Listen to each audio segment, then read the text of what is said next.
Saudações, cavalheiros, bem-vindos a mais um vídeo aqui do canal, um Viking de Óculos. Hoje nós vamos dar continuação ao vídeo que fizemos ontem a respeito do Ora Pro Nobis, e aqui vai a receita do pão que eu mencionei. E para essa receita nós iremos precisar de 3 ovos, 30 gramas de fermento biológico seco, 230 gramas de Ora Pro Nobis, 4 colheres de sopa de açúcar, o equivalente a 3 ou 4 cebolas médias, farinha até dar o ponto e 3 copos de leite. Agora você vai pegar todos esses ingredientes e bater no seu liquidificador. Se o liquidificador não for muito forte, talvez seja necessário você dividir em 2, né? Divide em 2 partes, depois mistura tudo e coloca a farinha. A ordem do acréscimo dos ingredientes não faz muita diferença, excetuando-se pela parte do sal e do fermento. Se você jogar o sal e o fermento e um encostar no outro, você pode acabar matando a levedura, que a levedura é um fungo do gênero Saccharomyces, e o sal tem efeito fungicida. Então, só cuidado para não misturar sal e fermento, né? Deixando encostar um no outro. Aí você vai colocar tudo numa bacia e ir acrescentando vagarosamente a farinha e sovando. Você vai saber que o pão está pronto quando a massa parar de agarrar na sua mão. O propósito do açúcar é, na verdade, facilitar a fermentação, porque o amido é uma molécula grande, ele é um polissacarídeo não fermenticível por leveduras, e a gente tem que colocar um carboidrato simples para a levedura poder ter o seu pontapé inicial. Para a gente contextualizar e enriquecer um pouco desse vídeo e falar dessa questão da levedura, a gente pode usar, por exemplo, as bebidas alcoólicas. No processo de cauinagem, o cauim é uma bebida produzida pelos índios tupis e é mandioca mascada. Então as mulheres mascam a mandioca e a cospem em um barril e depois a poção é colocada para fermentar.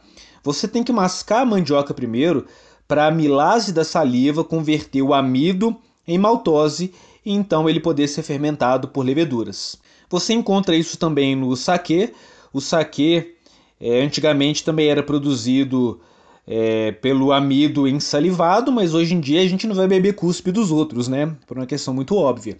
Então eles usam um fungo, o Aspergillus oryzae, para quebrar o amido e ele se tornar fermentível e as leveduras poderem transformar o carboidrato em álcool. Para quem não quer usar a levedura comprada no supermercado, há uma maneira mais arcaica, mais interessante, mais satisfatória e mais saudável de se fazer o pão, que é através da madre pão. É um fermento natural produzido com farinha.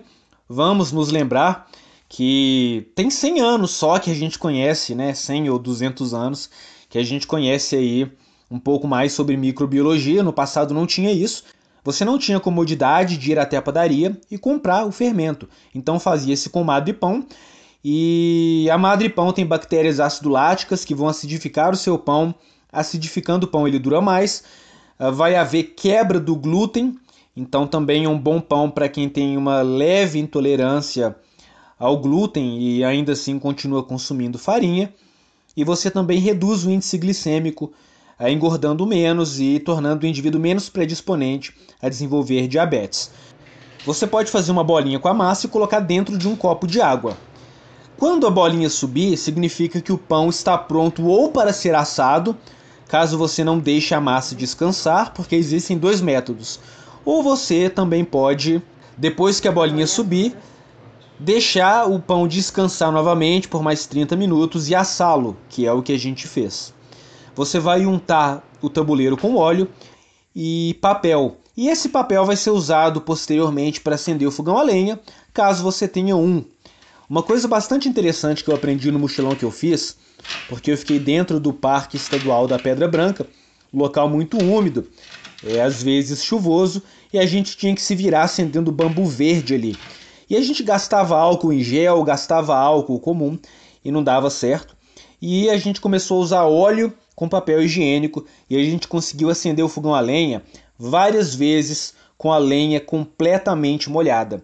Então, né, é muito mais vantajoso você usar o óleo do que o álcool para acender tanto churrasqueira quanto o fogão a lenha.